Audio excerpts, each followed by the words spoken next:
Hello and good morning, everyone, and welcome to your early morning briefing for Tuesday, the 15th of October, 2024. I'm your host, Mike Shelby. We're going to start off today with a couple of updates, first focusing here on Israel. And for that, all right, good morning, Mark. So over the weekend, we learned that Israel is backing off, officially, I guess, backing off, at least according to them, backing off on striking Iranian oil and nuclear infrastructure. What else is going on? Yeah, so this is a big development.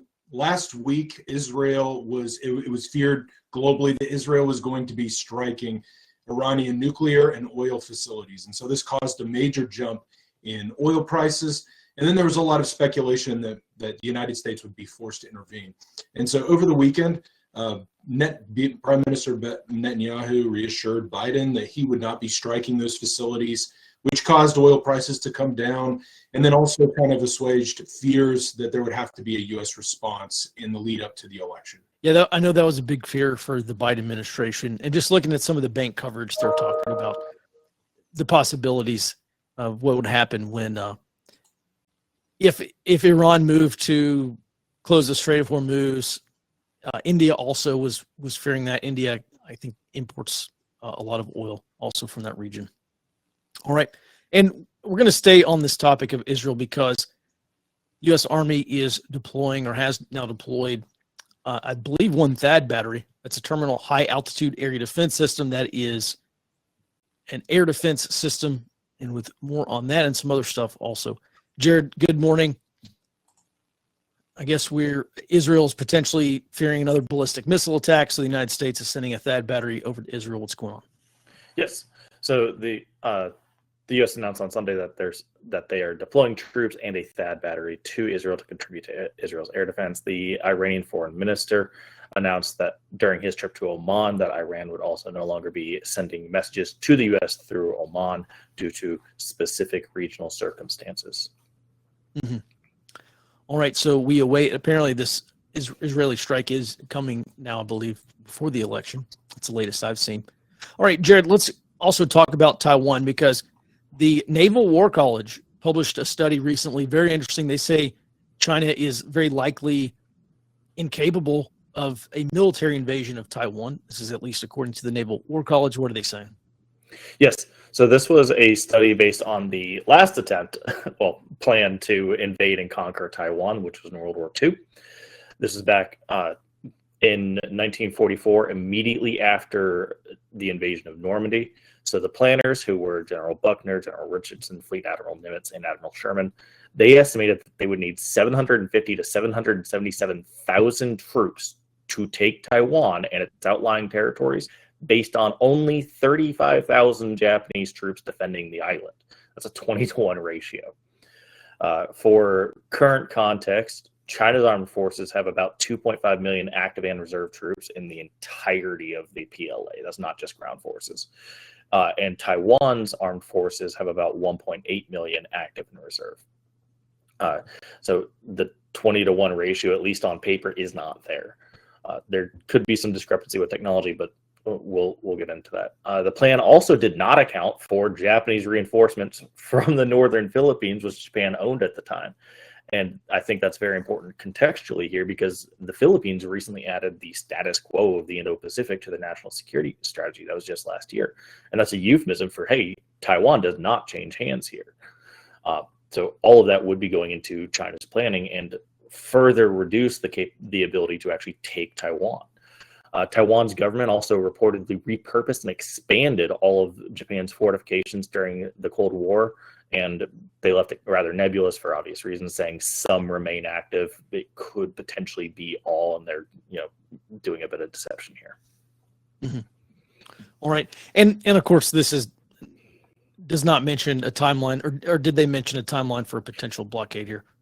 No, they did not mention a timeline. Okay, and I bring this up because China recently launched over the weekend. They launched the Joint Sword Part B, which is this two-part annual exercise here, and they have again surrounded Taiwan. And Jared, I recall a previous conversation. The Taiwanese officials have been saying pretty persistently they are not going to be able to tell the difference between one of these large-scale military exercises by the Chinese PLA of this military exercise that encircles Taiwan and the real thing.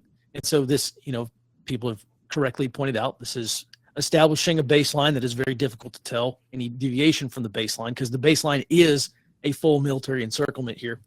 Catch us up to speed here on what the Chinese are doing now in Joint Sword 2024B.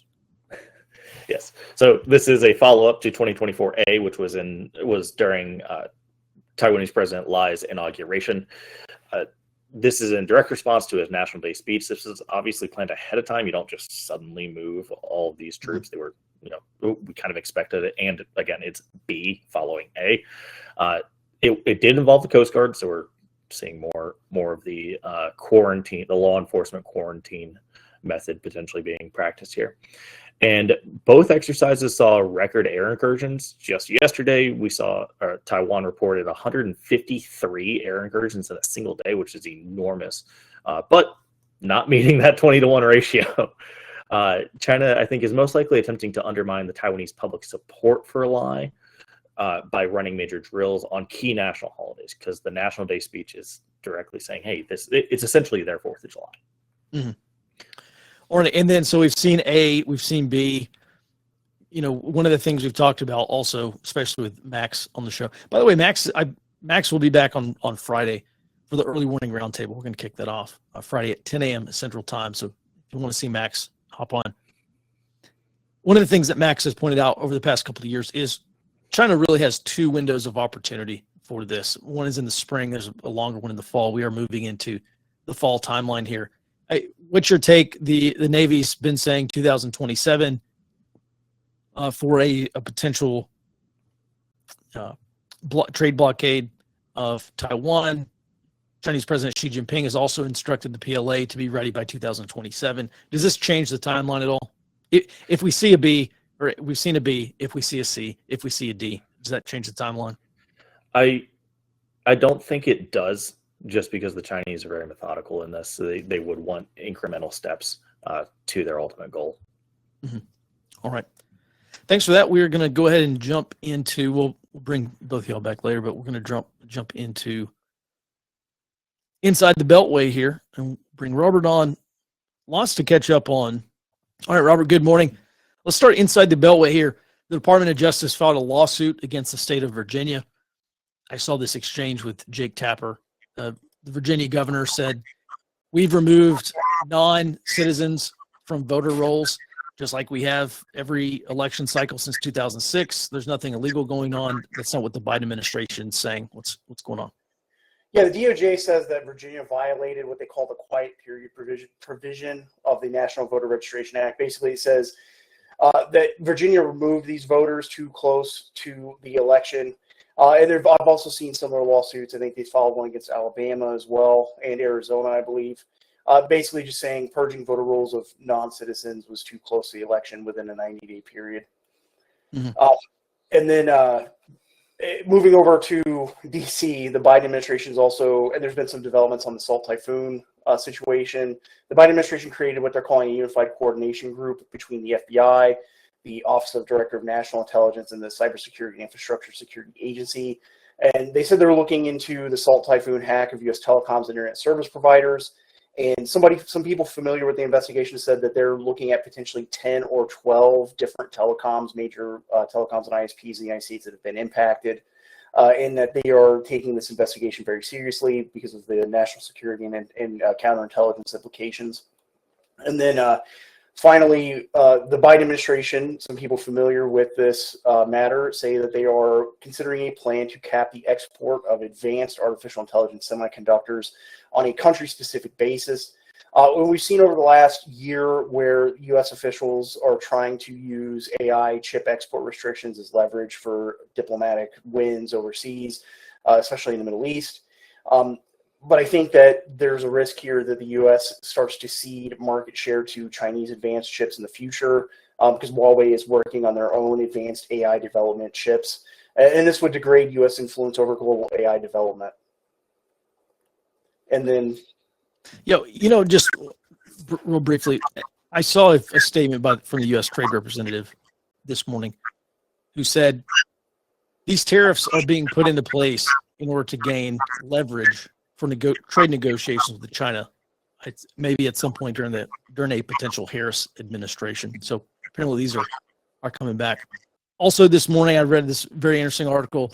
According to the FBI, Chinese hackers outnumber FBI cybersecurity personnel by 50-1. And again, that is from the FBI directly. Another estimate from a European security agency also reported that China has up to 600,000 personnel working on foreign intelligence gathering and security operations as well. FBI Director Christopher Wray said, quote, China's hacking program is larger than that of every other major nation combined. And U.S. intelligence officials also said that Chinese hackers really don't care if they get caught, unlike hackers from Russia or other countries. All right, also, let's move on here to the domestic income. Robert, one of the big things we have discussed is eventually residential electricity customers are going to be competing with these AI data centers. And this fight is now happening. It's being brought to Jared's home state, Ohio. What's going on? So this is a disagreement between AEP Ohio, which is a utility, and a bunch of data center operators, including Microsoft, Google, and Amazon. And they are appealing to the Public Utilities Commission of Ohio on two different types of agreements. One would require these data centers to have 10-year contracts and pay for the transmission and infrastructure upgrades. And the other, from AAP Ohio, would put that on to the operators, the data center companies. To me, this looks like this is something that could spread to other states, because if they do, if the data center companies like Microsoft and Amazon win on this, we could see them try to pull something similar in these other regions where they could force the utilities basically to pay for these upgrades and get shorter contracts to make it cheaper for them.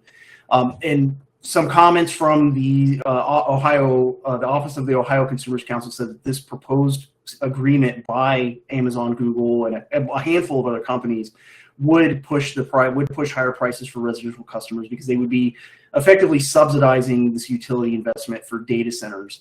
And just some quick numbers on the amount of data centers they're proposing in Ohio. Right now, AEP said they have 600 megawatts of data center load currently, in agreements with data centers to add 4.5 gigawatts to their grid. But they did say they're getting additional inquiries from more companies that want to add 30 gigawatts of load. And going back to that Bank of America report saying we can need 300 gigawatts across the entire country, that's 10% of that proposed demand in Ohio alone. That's amazing. I saw where that 3 Mile Island Unit 1, I believe, if I recall correctly, they said that could power about 800,000 homes. So let's call it 1 gigawatt, maybe roughly to 1 million homes. That's amazing. We're talking about by adding 300 gigawatts of new demand. So basically we're equating about 1 gigawatt of demand from these AI data centers is the equivalent of about 1 million homes. It seems to me. Robert, would you say that's accurate? Yeah, that's from what I understand. That's roughly the correct number. Mm-hmm. All right. Thanks for that. We'll bring you back here in just a sec. I do want to pass on this note here briefly. The New York Times had an interesting article published this morning about, and listen, it's obviously a hit piece, basically. It's meant to influence, but I do think they raise a very, very important point here. And that is, they went in and they interviewed people who worked at 12 dairies in Idaho.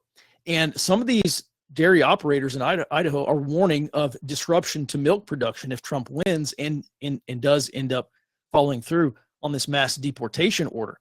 According to the Idaho Dairymen's Association, foreign-born workers make up nearly 90% of dairy workers. And that doesn't mean that they're non-citizens or illegals. They just say 90% of all dairy workers across in Idaho specifically are foreign-born.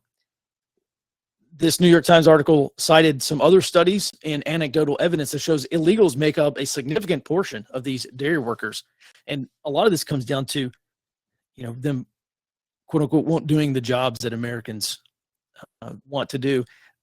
A big part of the problem is the split shift. So you work, 5 to 8 hours a day, but the problem is it's 2 to 4 hours in the morning and then 2 to 4 hours in the evening. And it's just very, very difficult work. And this raises a good point, because there will clearly be some disruption to the U.S. economy under a mass deportation scenario.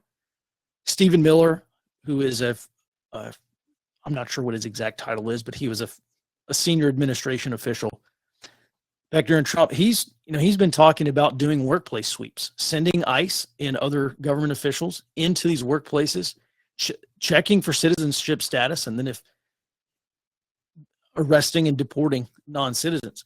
So as always, we recommend early warning members to find local sources for as much stuff as possible.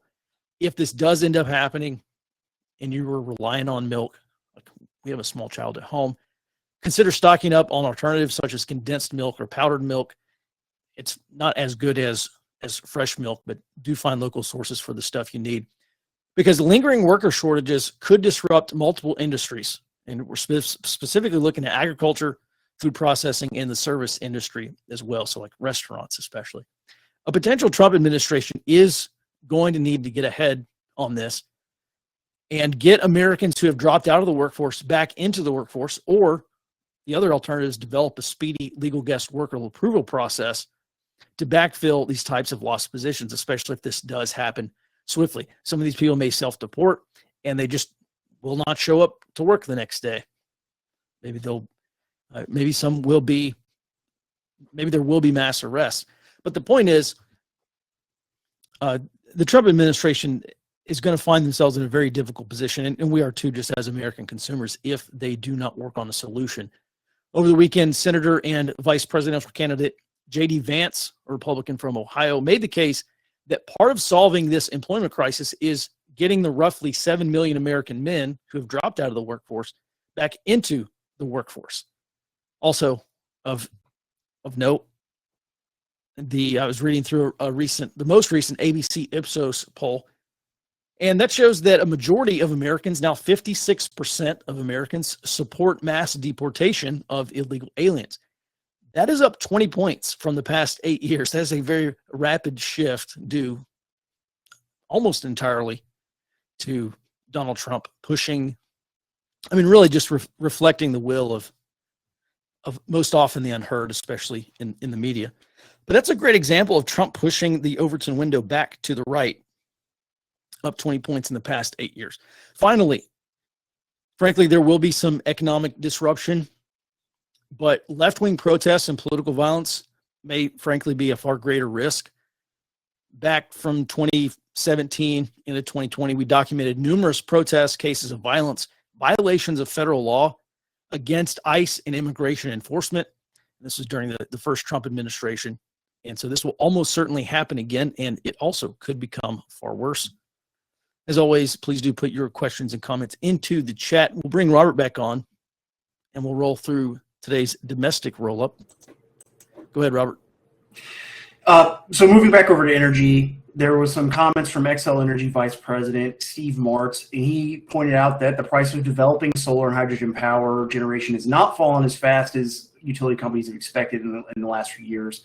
He actually said that they were impacted by changes in supply chain risk, especially after COVID. And he actually, direct quote, "That is something that frankly keeps me up at night." So it looks like this idea that the green energy revolution is going to make energy a lot cheaper. This is the data point against that, especially considering we're seeing a lot more demand from data center and industry. And then analysts at Credit Agricole said that the overall backdrop of the 2024 election is favorable to Republicans, and 8 out of 10 factors related to the presidential election outcome that are identified by Gallup actually favor President Trump. And they took a deep look at the swing state polling and shows that they said that it was either a neck. It looked like a neck and neck election, but President Trump actually outperformed polling in previous elections, and this could be a potential for a Trump victory in November. Yes.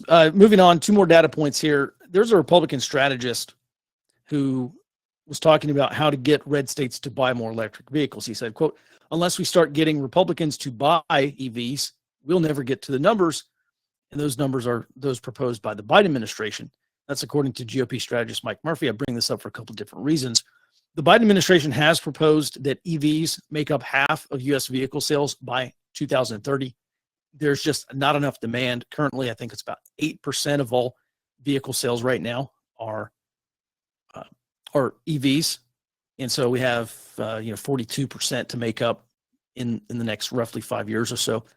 And this Republican strategist points out that red states are lagging behind blue states on EV sales pretty heavily. Mississippi, Arkansas, and West Virginia have the lowest EV sales in the country. I think they're right around 3% of all sales. Meanwhile, the percentage of Americans who say they plan to purchase an EV has fallen 8 points since last year. It's down to about 29% now, so roughly one third. The more electricity prices go up, we're talking about power shortages, and obviously there already are power shortages because the feds are telling these AI data centers they can't build their facilities because there's not enough electricity to get hooked up to. The lack of investment and really the EPA regulations, this Clean Power Plan 2.0, it is, among other things, putting a dent in EV demand also. And then moving on here to low intensity conflict, there's a Stop Cop Nation Day of Action scheduled for next Tuesday. That is coming up on the 22nd of October. So Stop Cop Nation is the latest iteration of the Stop Cop City movement. We've talked about that a lot before. There's this place right outside Atlanta, Georgia. It was called the Atlanta Public Safety Training Center, and there was a series of occupations, and there was a pipe bomb, a police-involved shooting, a lot of arson and property destruction surrounding that. And so they have apparently at least some people now have built Stop Cop City into Stop Cop Nation, and they issued a national call to action to end police brutality, starting with the National Day of Action. Again, that's coming up on the 22nd of October. And this is a nationwide direct action movement to stop construction of law enforcement training facilities. Stop Cop Nation seeks to bring Black Lives Matter, the Palestine Liberation Movement, and other indigenous and other liberation movements together to protest law enforcement militarization and capitalist oppression. As of this morning, cruising around looking at the endorsing organizations, they're located in alphabetical order by state here: Birmingham, Alabama; Sacramento; Oakland; Los Angeles, California; Colorado Springs, Colorado; Washington, D.C.; Atlanta, Georgia; Fitchburg, Massachusetts; Baltimore, Maryland; Detroit and Port Huron, Michigan; St. Louis, Missouri; Durham, North Carolina; Albany, New York; Nashville, Tennessee; Dallas, Texas; Richmond, Virginia. I'd tell you, I'm not incredibly concerned about this right now. Previous attempts at organizing these national days of action have been pretty lackluster. They've resulted in relatively low levels of activity. There have been some instances of violence and property destruction. Arson is by far the method of choice for property destruction. Although, we've seen some other property destruction in vandalism, like smashing windows and destroying, tearing down statues and stuff like that. Low-level vandalism and property destruction is the most likely course of action. It is by far the likeliest outcome here, or most likely outcome. I would say a second is possible political violence. That is always going to be possible. But with relatively weak involvement 1 week out, we're not seeing a lot of the big players jump into this National Day of Action. I think this is unlikely to become a major national event, although I'll continue to follow the developments, and if anything changes, I'll tell you, but you should be aware, especially if you live in those cities. And next Monday, I'll have an update if they add some more cities. I will also let you know. And with that, we'll bring Jared back on to discuss the rest of the global roll-up here. Let's kick off in Serbia. The United States is building a solar farm there. Yes. Why and for what? So normally this wouldn't be important, except that the Undersecretary of State, Jose Fernandez, went there to explicitly say that this is for Serbia becoming less reliant on Russian energy imports. This is all just part of a broader effort to peel off any and all allies from Russia and China and bring them into the West fold. Mm-hmm. Yeah, it definitely seems it's not just Serbia. It's also a number of other countries in that region, in the South Caucasus, in Central Asia as well. And then finally, we're seeing this continuation of North Korea. They've been mining the parts of the border there. They've been destroying roads and transportation into South Korea. Apparently, this is continuing on. What's going on? Yes, North Korea destroyed a symbolic road over the weekend. It was supposed to symbolize reunification and cooperation between the Koreas, and they got rid of it, at least on their side. North Korea announced that they will cut off all road and rail routes between the Koreas and accused South Korea of sending drones over Pyongyang. In response, South Korea reportedly fired warning shots toward the north. So things are continuing to degrade as far as relationships go. All right, thanks for that. And everyone, that's going to do it for today's early morning briefing. We will be back in your inbox tomorrow morning, back on the show starting at 08 Central Time. Until then, be well and stay out front.